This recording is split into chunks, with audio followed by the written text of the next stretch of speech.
This is the Valley, a vanished world from a forgotten time. Here on the Welsh borders, a farm is being run by 5 hand-picked experts as it would have been nearly 400 years ago. Using only resources available in the year 1620, they are labouring for a full calendar year, turning the clock back to rediscover a way of life from an age gone by.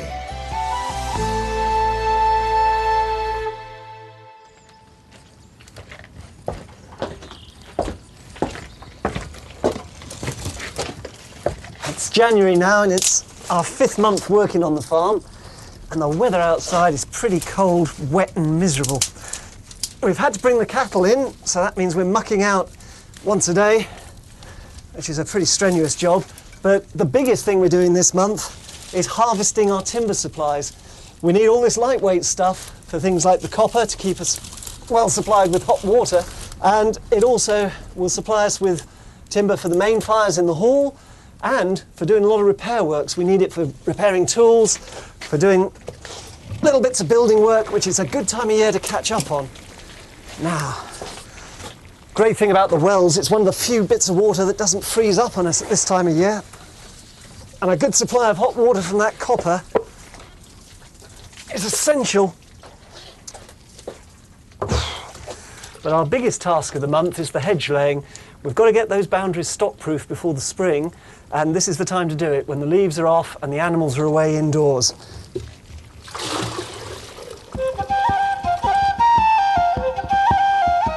Hedge laying is crucial for fixing boundaries on a farm. It keeps the animals out of areas where they'd cause damage. January was the usual time to catch up on farm maintenance. So, professional hedge layer Nicholas McElvenna has come to show Alex how it's done. So what we're doing here is actually just like filling the gaps here, and we've got to make a stock-proof barrier now. So we're going to be knocking in some stakes, weaving this in, and then the whole thing is going to knot together. In a year or two's time, all the shoots will come through and you'll have a living fence, basically. That's the idea. You're thinking kind of a whole generation ahead. You're not really just thinking about, putting a fence up and hoping it lasts 15 years. Here, it's all about foresight and planning for the benefit of the farm. This is the first time our team has had to face really bitter weather. It may be pretty to look at, but it makes working outside particularly arduous. And it's not just themselves they have to worry about. They also have to look after their livestock. We've just had the first hard frost and snow of the winter. So we've got to break the ice up on the pond, or this will build up into a really thick layer. In London at the period, they could actually have frost fairs on the Thames because it was so solid. We're dependent on this for the water supply for the animals. Otherwise, I've got to start hauling it out of the well, and every one of those cows is drinking 10 gallons a day. So I can do without the extra work. Now that the shed for the cows is up and running, Ruth and Chloe are becoming dab hands at mucking out. Just there? A little bit further back. Okay. Excellent, thanks. I've got my little pile there. The muck's actually quite useful. We're going to be spreading this on the fields later on in the year. And it's not as easy as it looks either, is it? No. Oh, no. Chloe does it about 3 times faster than me. It's a highly sophisticated art form. Well, at least we can see today with the sunlight. Yeah, it's really nice and light in here, actually. Normally it's pitch black in here, and you honestly can't see a thing. No, you really can't. So trying to distinguish the fresh straw from the muck is virtually impossible. It's a very relentless job. You can't decide one morning, oh, don't think I'll bother, I think I have a lie-in this morning. Somebody's got to do it, so you have to get up. Rain or shine. So I put a bit of tension on him. Try and get a nice low cut. There he is. Hedge laying is all about manipulating what grows naturally. Provided they're cut only part way through, branches will continue to grow. Because the very fabric of the hedges remains alive, these boundaries literally grow stronger over time. What will happen when this next year, or in the spring even, is that little buds are going to appear here, all the way along, and if I leave this hook here, they'll appear there as well on the end. The tree will always grow at its ends. So that's why I'm going to chop the end off here as well. Yeah. See if you can get him up here. Oh, up there, yeah. Get that out of the Yeah. way. Yeah. Over the top here. Yeah. Oh, I'm with you. And then Christ, back I didn't down. realise- God, they are flexible, aren't they? Yeah, they are. And that's not going to kill it, that the fact No. that it's stretched there, that'll keep it. That'll just encourage it to shoot there. That'll be all right. He's snagging up there.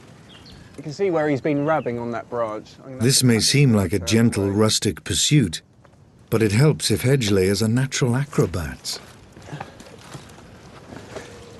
If I can. Ugh.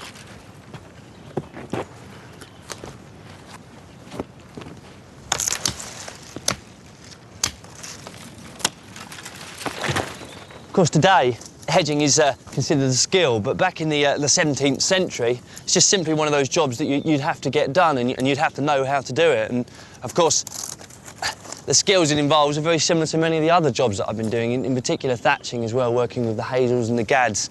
So I'm beginning to consider myself more a jack of all trades rather than a master of one. Farmers had to be especially versatile to turn a profit. And at this time of year, a rather unusual harvest made for a lucrative sideline. Oak apples are created by a wasp that drills into the bark where it's thin on young oak trees and lay a grub inside the lump that the tree produces to protect itself. The oak apple is very rich in tannin, and when mixed with a substance they call green copperas, it would produce a black dye that was used either for dyeing cloth or for use as ink. In the reign of James I, about 1 in 4 people were literate, so the ink was becoming increasingly useful for writing.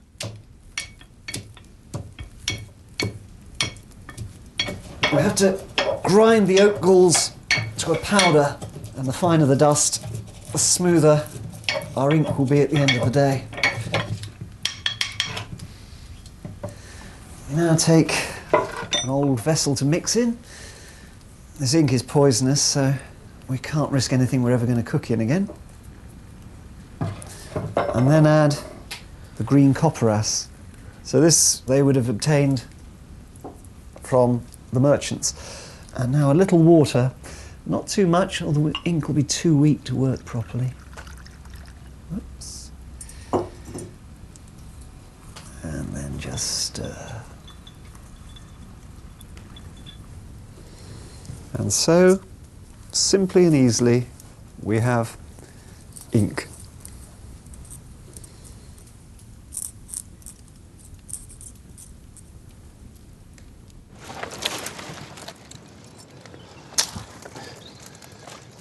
Right, it's really coming together now. When I first looked at the stretch we were going to hedge, it's very much like it is down here. You've got all sorts of different sizes, and it really just doesn't look very even at all. And yet when I look back up the hedge, it really looks really formal and really professionally laid.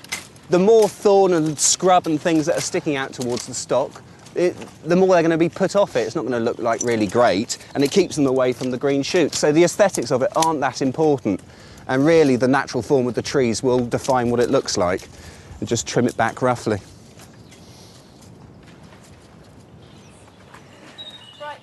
Without modern utilities, 17th century farmers were not only governed by the yearly agricultural cycle, they also had to keep to a strict daily pattern. Here in the valley, the last job before the light goes is putting the cows to bed. Oh, it's Spooder. In you pop. Come on, you. In you go. Good boy. Good boy. But the end of daylight doesn't mean the end of the working day.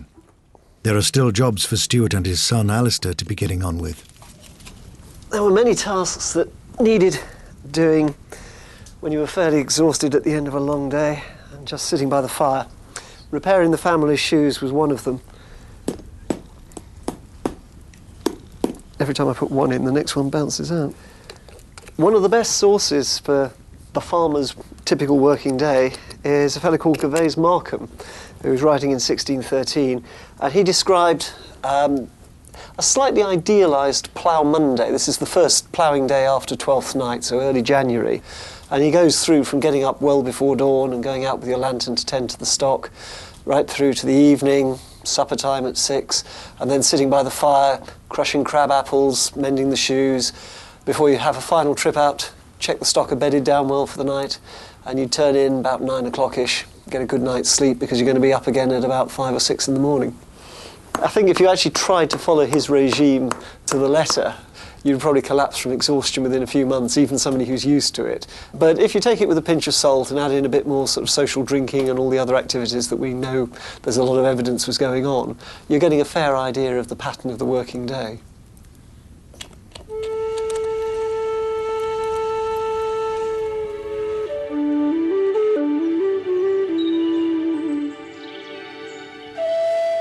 It's a bright January morning in the valley, and Ruth is following in the footsteps of farmers' wives 400 years ago, preparing medicines to combat the winter aches and pains. Just about every woman had at least some medical knowledge. Professional medicine was very expensive, both the ingredients and the advice. So for most people, domestic production was really the only sort of access to medicine. In fact, there's a quote from a chap called Robert Greene, 1595, saying, "I make my wife my doctor and my garden my apothecary shop." And that about sums it up, really. I'm making here a sage oil, which was thought to be good for rheumatic joints, pains in the joints. So particularly this time of year when it's, you're working outdoors a lot in the damp and the cold, it's the sort of thing that you want to have big stores of. I've got a load of oil in here, in which I've been boiling some sage leaves until they've gone crispy. All the juices from the sage has now come out of the sage leaves and gone into the oil. I'm going to discard this first lot, and then I'm going to put a whole fresh lot in. And then this other batch of stuff I'm working on here, I've made an infusion in water with rosemary, which frankly looks a bit gunky. We're going to distill it. Distilling was done using an alembic, a pottery cone with a spout.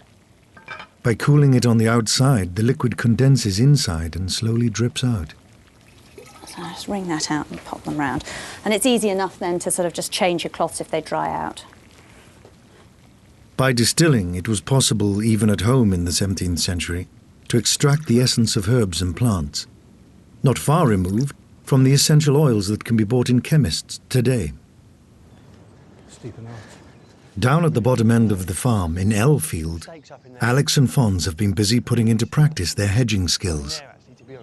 We want to start putting sheep in this field. We're having to work on the boundaries to stop them escaping. And we've used a variety of hedging techniques. This is a holly tree that we've felled. We made a few mistakes. We should have had a few stakes in here. One of the big problems we found with live hedging was the fact that if you leave the hollies for too long and they get too thick, they become immensely brittle. And they're really hard to work with. And that makes it really difficult to wind in all these branches. But we've created a fairly robust boundary. I mean, this is, as Fon says, it's only for sheep. But this runs quite nicely into our dead hedge, which goes down here. And the problem here was that we didn't have any species at all to work with. So we chopped down some oak, we've chopped down some birch as well. What we've done is we've broken it all up and just, I suppose, just experimented, really. Yeah. Hedgers were fast workers, according to Gervais Markham's farm manual. He specifies that a good dead hedger would accomplish around 32 feet a day of hedgerow 5 feet high. Now, I'm going to be fairly generous to the chap, and that in reality, if I'm standing up here level with the hedge, it's only about 3 feet. And he says that anything shorter than 5 feet and not as thick as it should be for cattle, maybe we're looking at about 65 feet a day for one hedger. Now, how long did we take on this? We took a day and a half to do this. A day and a half. Between two of us. Yeah, we've got to get... But we are getting better, aren't we? We are getting better, yeah. But, we've got lots of practice. There's many fields that need the hedges sorting, so, yeah, we better crack on, Fons. Yeah.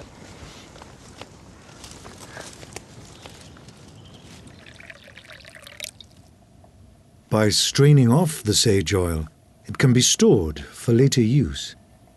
I'm just going to put it to one side to cool down, and then I'll pop a lid on it. As well as the oils and distilled waters, a farmer's wife of the period would have been able to make a whole range of other preparations with the herbs. Pills, troches, which are a bit like sort of lozenges, syrups, electories, which are things preserved and boiled in honey. I'm going to do a salve next for putting on open wounds and sores.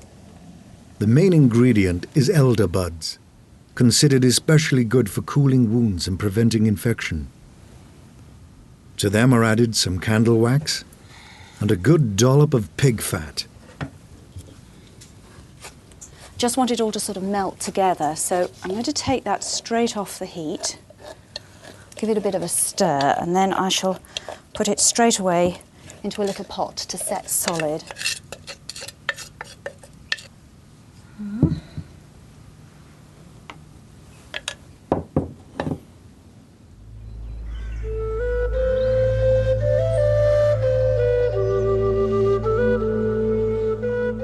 January was a key time for managing woodlands. Wood was one of the most essential elements in people's lives and an important cash crop, vital for everything from building to keeping them warm. So our team are out harvesting in the coppice. We have to coppice the woodland when the leaves are off the trees, so January is a good month for it. And coppicing is a very ancient way of managing woods in this country. Goes back to at least Roman times and before. So it gives you a sustainable crop of timber. The idea is that you knock the tree over, cut it off, and it will then reshoot from the base. If you planted a hazelnut, then that tree would grow to maturity and die in about 150 years. But you can find in corners of this country the stools, the bases from which hazels that are coppiced still regrowing, that are 2,000 years old. The wood has a multitude of uses. Everything from bundles of faggots used to fire up the bread oven to timber needed for construction. If you were to pop down your local DIY store, there's normally a couple of shelves dedicated to different types of doweling, different thicknesses of wood. This is essentially what the copse is doing in the 17th century. For example, the hazel here. You know, you can take off your 1 or 2 year shoots, which are very thin and very flexible, or you can take off your 7, 8 year shoots, which are a little bit thicker, and then finally you'll go up to something that's maybe 10, 15 years, and they all have different uses. The use of wood was so great at this time that timber supplies in Britain were dwindling. So much so that the government began to impose restrictions. You're also leaving, by law at this period, 12 large trees for each acre, because you needed big timber for things like ships to protect the shores of this country.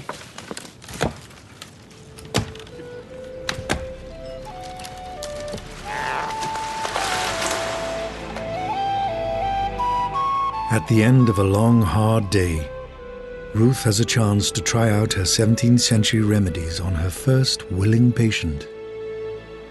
This is the elder salve that I made her before, with the buds and the pig fat and wax. Do you want to give me your finger? Yeah, I clouted the top of my finger the other day with the mallet, and it keeps opening up. And what's happening, in fact, is that it's making the joint sort of swell up as well, so restricting movement. All right, injury number 1 out of the way with. All right, you got more, have you? Indeed, yes, I have. There we go then. A lot of the force I'm using the bill hook with is going right through my elbow, and I do suffer from what today is called tennis elbow. I suppose it must have been called hedger's elbow at the time. Hedger's bill hook. But yeah, that's been chronic, especially with the cold. So I'm really suffering there. So I don't know what you've got in your box of tricks. Well, I think probably some sage oil. You want us to roll your sleeve up? Right, sorry about cold hands. That's all right. I'm just gonna rub it. Oh, you might want to rub that on yourself, actually. Do you want to just rub it in? Just give it a really good sort of massage into The physical labour it's beginning to take its toll on me. And you wake up in the morning and the arm's a bit creaky, and my back as well. When I get up, I find it really difficult just to bend down to get my socks on. But hopefully these ointments will work. Fingers dealt with, elbows dealt with, but Right. it's the chesty cough is another one that I'm suffering from at the moment. So. The medical thinking of the time held that people were made up of 4 elements, or humours. Coughs and colds were thought to be caused by an excess of the cold, wet humour, phlegm. Now, what I'm going to do is give you a mustard plaister. You know, like in that nursery rhyme, when Jack and Jill fall down the hill and they bandage his head with vinegar and brown paper? Well, that's a plaister. I've got some mustard and honey here. And this is going to be bound onto his chest. It's going to be pretty sticky. I'm gonna smell like a gammon ham once this has been on me. I think you are. If we were a wealthier family, of course, we'd probably sort of, you know, make you up some pills with things like ginger and pepper, you know, which were also hot ingredients, but really, really pricey, whereas this is pretty cheap, really. Here we go. Oh, you're going to love this. Ready? Yeah, okay, go. Go. Arms up. It's cold. It really is. I thought it was supposed to be hot and dry. Well, it will be in a minute. There we go. You're right there. It's cold. Have your shirt on. I've used these sorts of housewifely medicines for quite a lot of years, really, in some way or other. And some of them work. Most of them, though, are really placebos, to be honest. Mind you, one shouldn't underestimate the power of a placebo. Especially when it's dripping all down my belly as well. And it's not bath night for another 5 nights.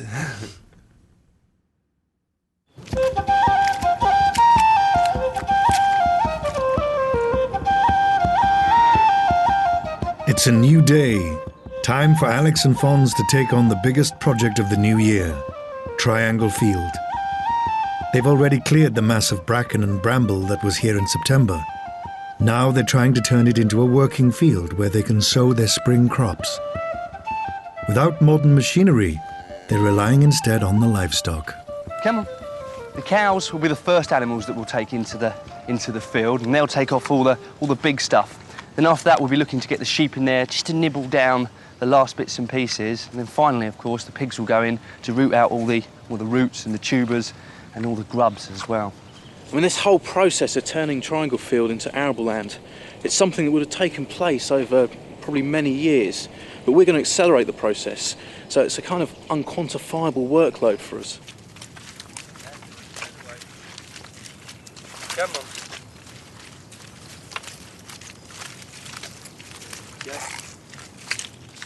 While Alex and Fons get busy, Stuart is rustling up a good winter dinner. For a household 400 years ago, January marked the start of leaner times. We're now looking at long life foods, salted like the gammon, pickled with the gherkins, dried with the peas and the grains that we're using here. Back in 1620, if you didn't salt the pig, it would have rotted within a few days of actually being killed. This one's got a yellowish tinge because this gammon has been up the chimney smoking. It has a number of preserving effects. Partially it desiccates it, so it'll dry it out, but also it puts a toxic layer on the outside as well, which is going to deter a lot of bacterial action. The total of all those preserving effects on this chunk of Arthur's back leg means that since we killed him in November, it's almost in the same condition as it was then. So, to the pot. It's a quiet time in the valley's vegetable garden, with only the hardiest of crops left to harvest. Kale for supper. It's a really hardy vegetable. One of the colewort family, as are most of the things in this bed. Cabbages of all sorts are called coleworts. And they last us right through the winter. They'll cope with the frosts and things. Very, very common. In fact, so much associated with being the vegetable of the poor that people often call their sort of like gardens kale yards. I know when I lived in Chester, there's an area there called the Kale Yards, just outside the city walls behind the cathedral. Big flat area. I'm going to leave the stalks in the ground. I cut this one last week, and you can see there's little bits of regrowth coming. So if the weather stays mild, I might get another crop off the same stalk, at least a small one anyway. So I'm just going to take the tops off. One of the dishes on the menu is a classic, traditional one. Peas pudding. I'm not going to put quite the whole amount in, and that will be far more by the time it's full of peas pudding than we need. But as the rhyme says, peas pudding hot, peas pudding cold, peas pudding in the pot 9 days old. There's references to people at the period cutting a slice of peas pudding like you might cut a slice of cake and just putting it in their pocket and going out for the day.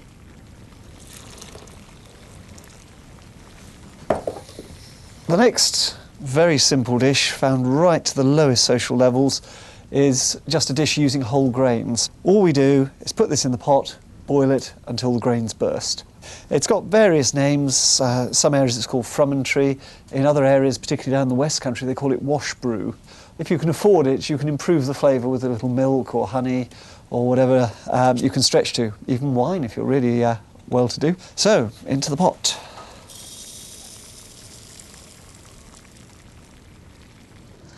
Pretty lean time in the garden at the moment. Not much left in here. I've got a few root vegetables still, some carrots and parsnips. I've got some leeks coming. They're still too small for harvesting, but come spring they'll be ready. Don't really want to be out here that much, because if you walk on the soil too much, you compact it down and lose all the air spaces, and then things don't grow quite so well. So I've got some winter pruning to do. The gooseberries, they're getting rather overcrowded, so I shall be taking quite a lot of the wood out of this one. Make a nice open framework so lots of air can get through, and that way we'll get a really good crop, hopefully with no mildew on the fruit.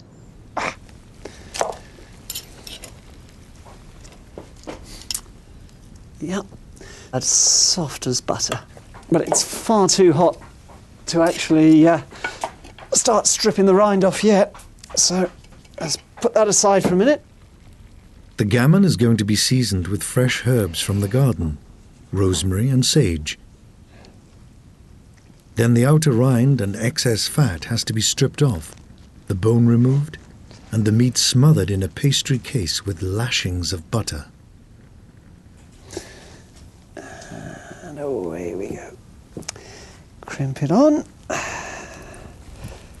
Now this is going to take about half an hour in the bread oven.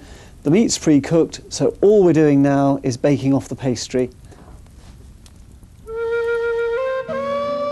5 months into the project, and the team have settled into the pace of 17th century life. Wow, look at that. That's fantastic, Stuart. Ooh, beautiful That colours. looks delicious. That looks really good. Thank you. Has everyone got gherkins? Have you got gherkins up there? You're right, it's got a good zing from the rosemary. Developing a bit of a cold, actually. Dinner by the fire offers a chance to reflect on another busy day. Why don't you wear the hat? Oh, I don't mind. I don't mind the hat. It just feels a little bit tight sometimes on the head. Try my statue cap, that's just a different shape. It might work better. No, it's a much looser fit actually. Yeah. That's quite comfy. Put it down, see what happens. Yeah, it Put it all the way down. Oh, very But I nice. quite like the jaunty angle though. Yeah, that's fine. They're called statute caps because there was at one point an actual law saying, you know, a statute saying that people should wear knitted caps so that the poor... A statute, a law. Yeah. A hat law. Yeah. Excellent. Everybody, it was supposed to be, everybody except ladies, gentlemen and ladies' maids were supposed to wear knitted caps, and that way poor people could knit caps and make a living. January's gone well for the Valley team. They've yet to shirk from their relentless physical labours. But how will they fare as winter drags on, with snow on the horizon? Next time on the Valley, it's February. A heavy fall of snow transforms the farm. Building a lavatory, 17th century style, of course.